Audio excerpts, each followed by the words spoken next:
से ज़िंदा है। बेसिकली इस गली का नाम है गली नवाबा वाली, जो कि चौक फवारा से लिंक रोड के ज़रिए कचहरी रोड तक जाती है। इस गली में ये दुकान है जहाँ लकड़ी की आग पर सब कुछ तैयार किया जाता है। यहाँ पर सिर्फ पकोड़े और नान ही नहीं, यहाँ की एक और भी ख़ास पहचान है जो कि मुल्तान का रिवायती डकरे वाला फ़ालूदा है।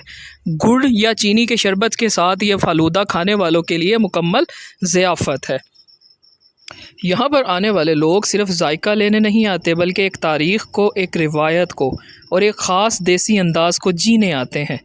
40 साल पुरानी ये दुकान आज भी वही तरीका, वही लकड़ी की आग, वही जायका और वही खुशबू संभाले हुए है। यह है मुल्तान की शान, यह है गली नवाबा वाला की पहचान, जहाँ बेसन के नान और पकोड़े आज भी इसी मोहब्बत और खलूस से बनाए जाते हैं जैसे 40 साल पहले बनाए जाते थे।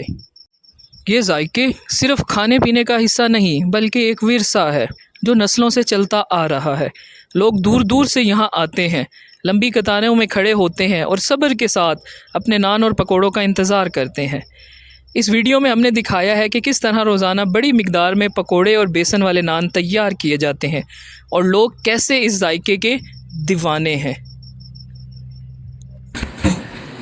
ये मेरा नाम मोहम्मद शहजाद है। ये चौक फवारा तो अंदर आओ ना, गली नवाबा ने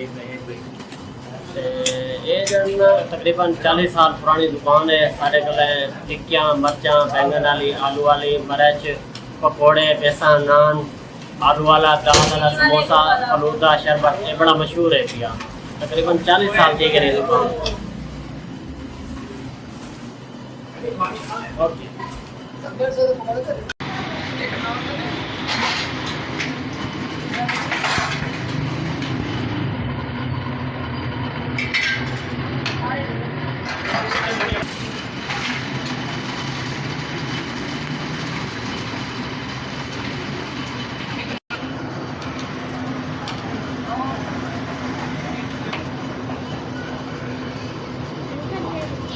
नीचे आया, अब क्या हो गया है?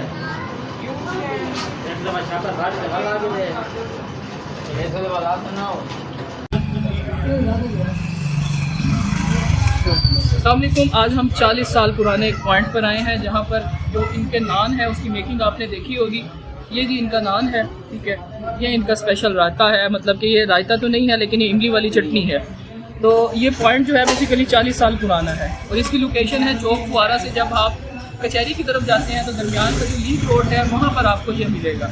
अब एक दफ़ा आएँ और इसको लाजमी ट्राई करें। अब हम ट्राई करके आपको बताते हैं।